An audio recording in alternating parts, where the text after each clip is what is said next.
I drive a Lexus GS450H, so it's a 13-year-old car. On the left there's battery which is by Panasonic, and on the right is the Bosch battery which I kind of have lying around to replace it. For investigating a parasitic battery drain, you will need some tools, and mainly you will need a multimeter. Now I have two. You not necessarily need both of them, but you need at least one. Now in the picture you can see there is some white wire coming out from one of the meters. Basically I solder the extra length of wire so you can actually use the multimeter away from the battery. It's very important because you don't want to have the multimeter next to the battery while you have to do something on the fuse box. Now multimeter, they are very cheap, at least in the UK anyway. Sometimes you find them like less than £10. You don't need an expensive one, you just need one which kind of works.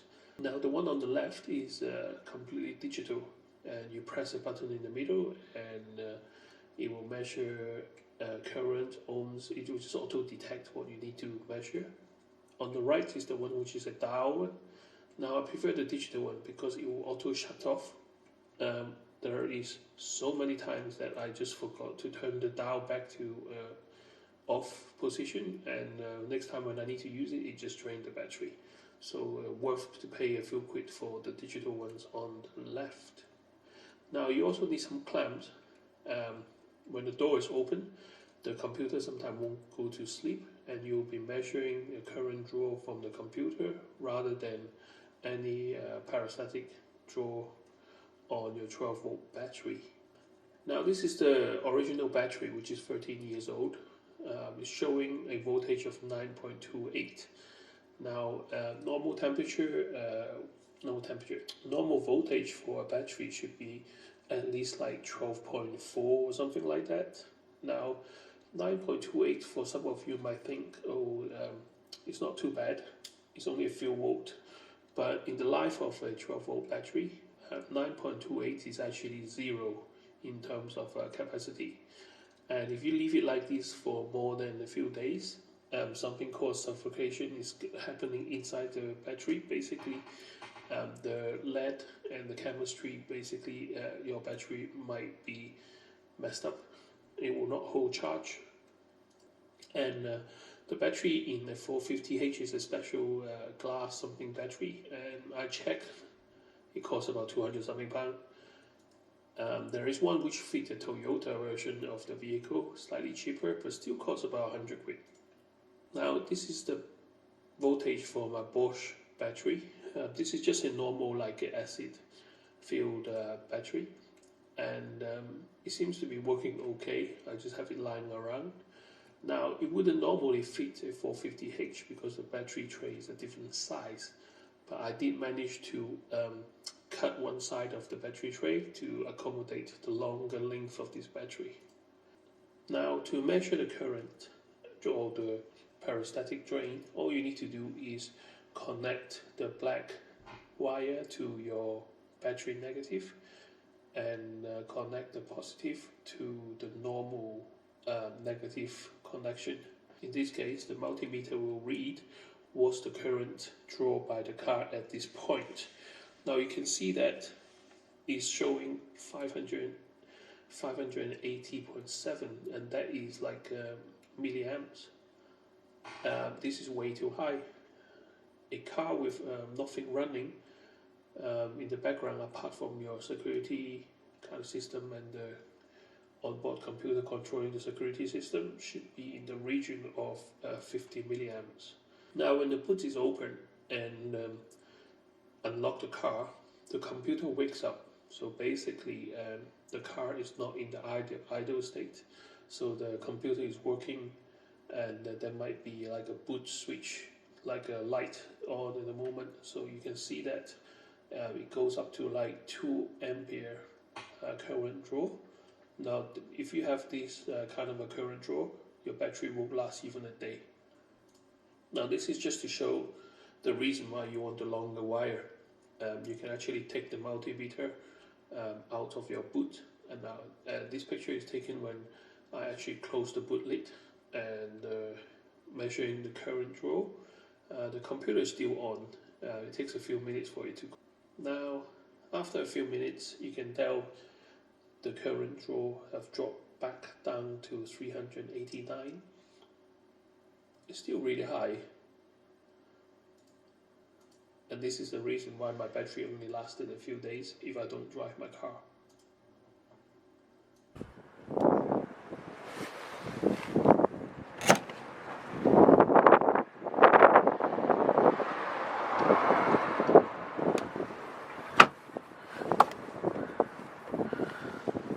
So as soon as I open the door, obviously there's a drain because now there's LEDs and other battery going to drain the battery. So what I need to do is to fool the system thinking that the door is closed.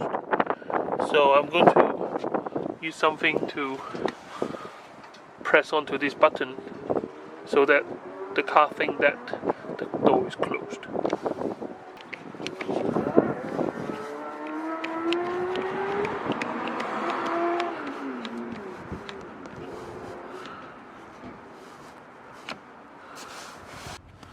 Okay, I guess I'm lucky because within the first 5 minutes of opening up the fuse box, I already find the problem. Most often, car don't go wrong. Is when people do stuff to the car, then it kind of messes the things up. So as soon as I open the fuse box, I can see that someone had put a kind of a spur, fuse spur. Basically try to take power from the fuse box by plugging something in there. Now this one is a kind of a permanent power supply, and even when the car is not switched on, there is still power to the fuse box. Now as soon as I unplug, just watch the meter. Now it's measuring 243 milliamps. As soon as I unplug this,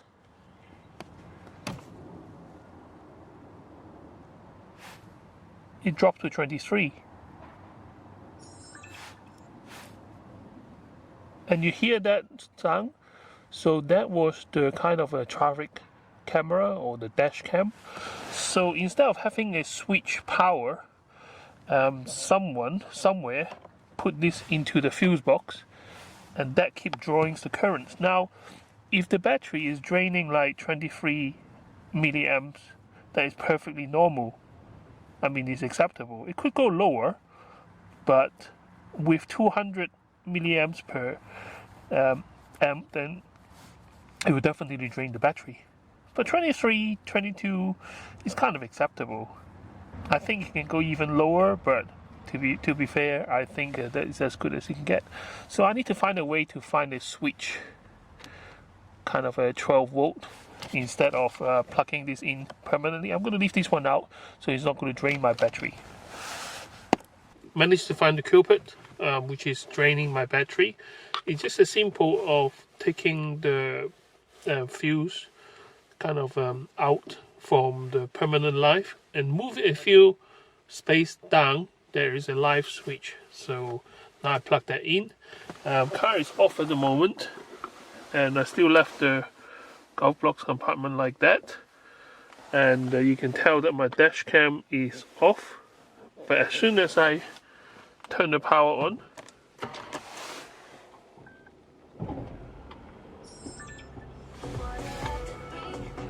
and the dash cam kind of comes on. But if I turn off the engine and turn off the power, and then the power will cut out,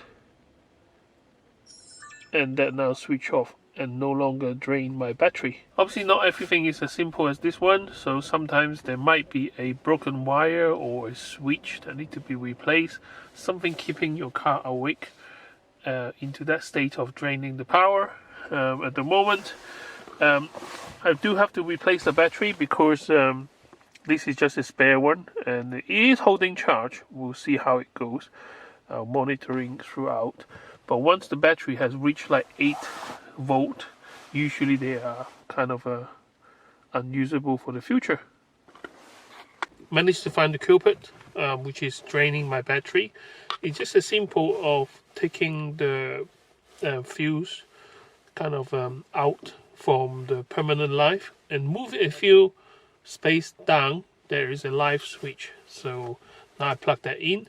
Car is off at the moment, and you can tell that my dash cam is off, but as soon as I turn the power on,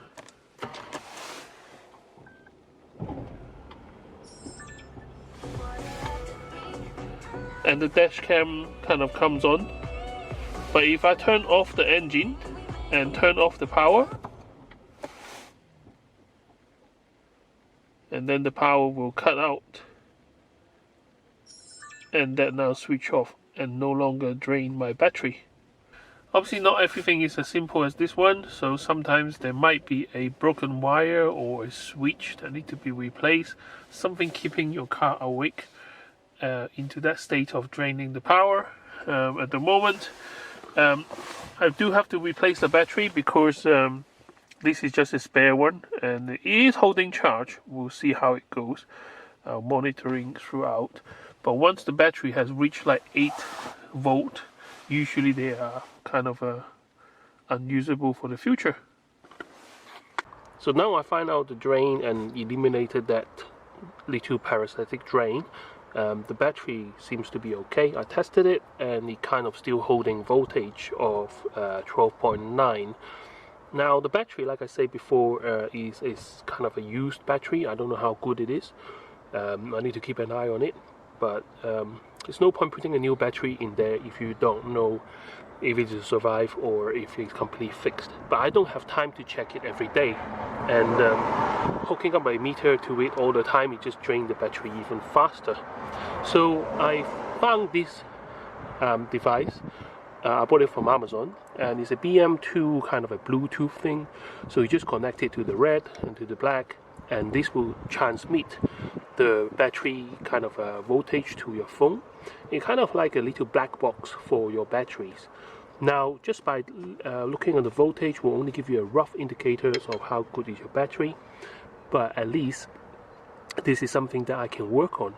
Every time, apparently, according to the feedback online, once you have the app running, every time you walk past the car, the phone will pick up the signal from this little black box and will tell you what's your battery condition. So I'm going to install it right now. All it takes is a little spanner to undo the battery terminal a little bit, slide it in, and that's it. Hardly any installation. I think it's worth the money because the battery itself is so expensive, and there's no point keep buying new battery, put in a car and watch them die. Well, at least you watch them die from afar because you no longer need to open your trunk.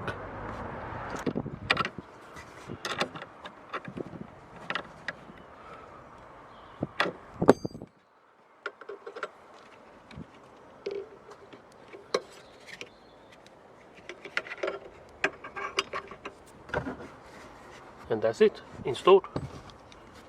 So I thought I will show you guys what it looks like while I'm still in the car.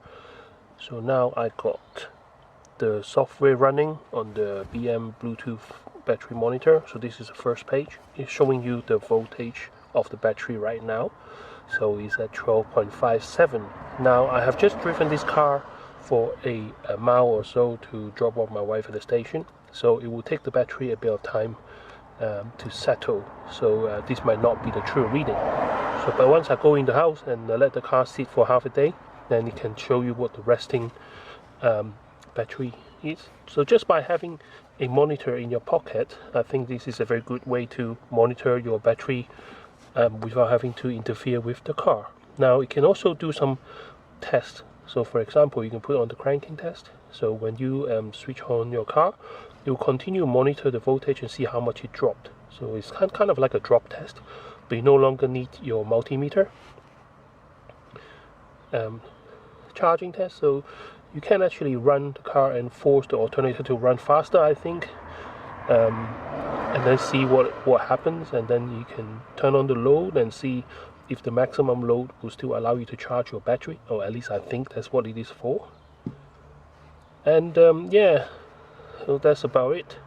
But over time, I think this will show you like a graph of how your battery is performing. I think it's a wonderful kind of a kit, and I've been waiting for something like this for a long time. Right, so here in my living room, the phone is not connected to the battery monitor because it's out of range for the Bluetooth. And out there is my drive, so we're going to walk towards the window. Shouldn't take very long. Now here, I'm still inside my living room. My car is outside on the drive, I don't know if you can see it over there, but it's connected and it's measuring the voltage for my battery, which is 12.6. Now, like I say, this is a kind of an old battery. It probably got drained once. I'm sure it done some damage to it, but over time, you can tell that it keep log of the battery voltage.